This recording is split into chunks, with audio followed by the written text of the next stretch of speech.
Les commissions étant créées, le règlement, on a 6 mois pour adopter le règlement intérieur du Conseil, une fois le Conseil installé, mais il n'y a pas de raison d'attendre plus. Nous en avons parlé en commission.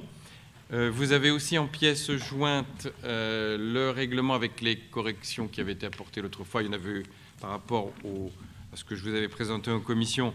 On a bien reprécisé que le titre 3 concernait les assiduités aux conseils municipaux et aux commissions municipales permanentes, parce qu'on peut avoir des éventuelles commissions municipales temporaires, enfin exceptionnelles. Là, ça concerne l'assiduité aux conseils municipaux et aux commissions municipales permanentes. Je peux insister peut-être sur certains points. Je l'avais fait en commission parce que c'est toujours important de bien pouvoir le connaître, pour bien le respecter. C'est l'organisation des débats. Bon, ça se passe quand même très correctement et avec beaucoup de courtoisie dans nos échanges. Le président, donc le maire, dirige les délibérations. La parole doit lui être demandée, bon, en toute simplicité, un simple signe, et puis ça suffit pour qu'on puisse vous inscrire.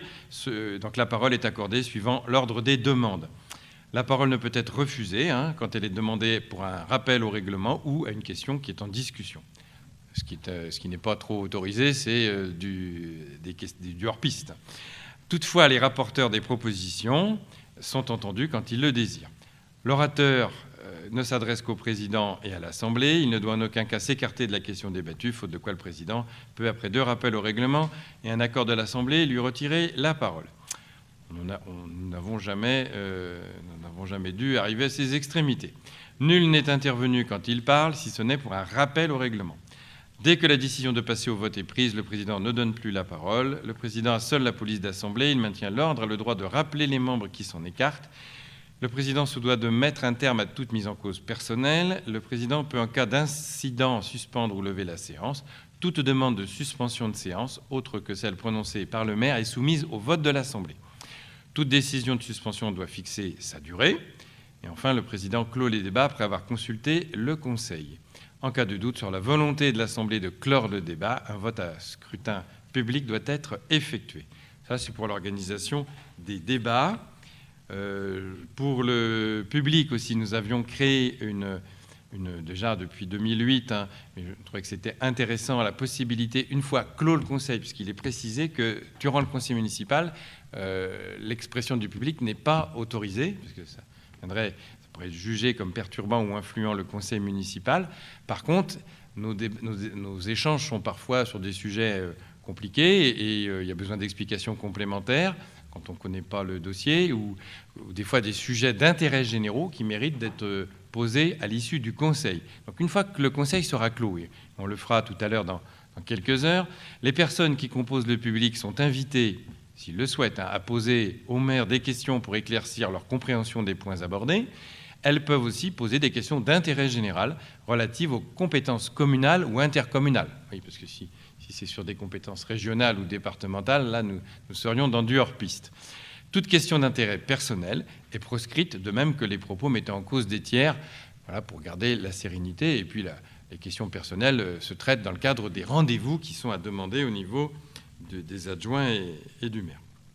Et puis, la grande nouveauté de ce règlement, par rapport au règlement des conseils précédents, c'est d'ajouter le titre 3, que j'évoquais tout à l'heure, avec un titre qui dit tout, « Assiduité aux conseils municipaux et aux commissions municipales permanentes ». Bon, il n'y a jamais eu de dérive particulière sur notre commune de Boueil, mais nous avions pris l'engagement pour garantir qu'effectivement l'ensemble des conseillers municipaux qui sont indemnisés, on le verra tout à l'heure, puissent être assumés pleinement leur mandat électif en présence.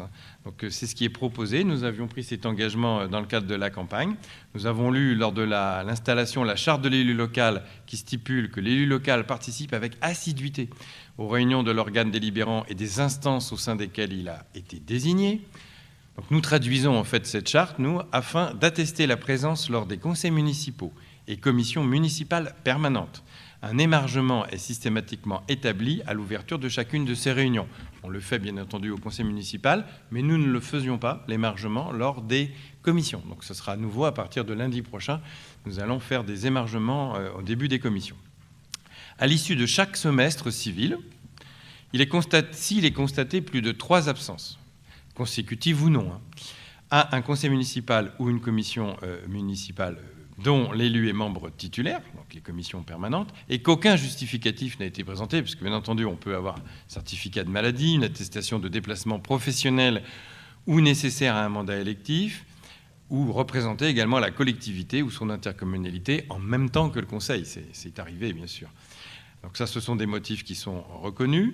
Eh bien, si au bout de 3 absences non motivées, l'indemnisation mensuelle de l'élu absent est réduite de 30% pour le semestre suivant.